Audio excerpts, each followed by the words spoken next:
મિત્રો વર્ષ 2012 માં જ્યારે નરેન્દ્ર મોદી ગુજરાતના મુખ્યમંત્રી હતા ત્યારે તેમણે તત્કાલીન પીએમ મનમોહન સિંહ પર આકરા પ્રહારો કર્યા હતા। તેમણે કહ્યું હતું કે મોંઘવારી આસમાને પહોંચી ગઈ છે, પણ આજે એટલે કે વર્ષ 2026માં પરિસ્થિતિ શું છે? શું મોદી સરકારમાં મોંઘવારી મનમોહન સિંહ કરતાં પણ વધી ગઈ છે? જો હા તો કેમ? ચાલો જાણીએ આજના વિડીયોમાં આપણે સંપૂર્ણ માહિતી। મિત્રો વર્ષ 2012માં મુખ્યમંત્રી નરેન્દ્ર મોદીએ મનમોહન સિંહની સરકાર પર કટાક્ષ કરતા કહ્યું હતું કે દિલ્હીની સરકાર દર વખતે નવી તારીખ આપે છે, બજેટ પછી મોંઘવારી ઘટશે, દિવાળી પછી મોંઘવારી ઘટશે, પાક આવ્યા પછી મોંઘવારી ઘટશે। મોદી સાહેબે તો ત્યાં સુધી કહી દીધું હતું કે જો મોંઘવારી ઓછી નથી થતી તો અટલ બિહારી વાજપેયી જ્યાં સુધી છોડીને ગયા છે ત્યાં સુધી તો મૂકી દો।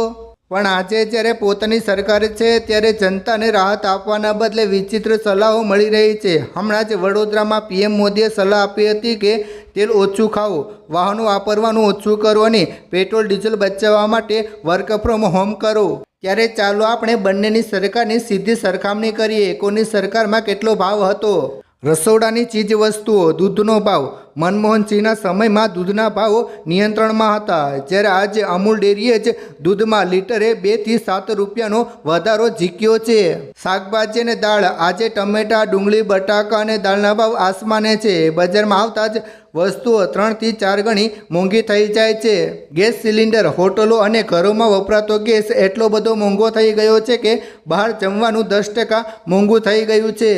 સરળ શબ્દોમાં કહીએ તો મનમોહન સિંહના સમયમાં વૈશ્વિક મંદી હોવા છતાં સામાન્ય માણસનું રસોડું ચાલતું હતું, જ્યારે આજે અર્થતંત્ર એટલું અટવાઈ ગયું છે કે લોકો માટે ઘર ચલાવવું પણ મુશ્કેલ બની ગયું છે। વાત ખાલી રસોડાની નથી, ઉત્પાદનની પણ છે। ખેતી, મનમોહન સરકારમાં ખાતર પર સબસિડી મળતી હતી, આજે 50 કિલોની ડીએપી બેગ પર 700 રૂપિયાનો વધારો થયો છે। યુરિયાની અછતને કારણે ચોમાસામાં હજુ પણ મોંઘવારી વધશે। રોજગાર અને ફેક્ટરીઓ, મોંઘવારી અને ટ્રાન્સપોર્ટ ખર્ચ વધવાના કારણે સુરત અને મોરબી જેવા વિસ્તારોમાં 5000 જેટલા કારખાના બંધ થઈ ગયા છે અને લાખો મજૂરોએ હિજરત કરવી પડી છે।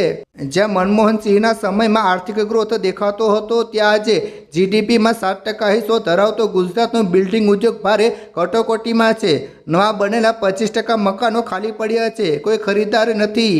તમને યાદ હશે, પહેલાં ભાજપના નેતાઓ કહેતા હતા કે રૂપિયો ગગડે છે ત્યારે દેશની આબરૂ ગગડે છે।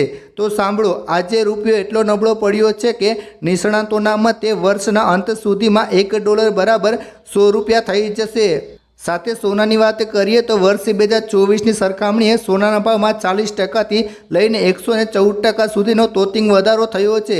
એટલે કે સામાન્ય માણસ માટે સોનું ખરીદવું હવે એક સપનું બની ગયું છે। તો સવાલ એ થાય છે કે મોંઘવારી ખરેખર કઈ સરકારમાં બેકાબૂ થઈ?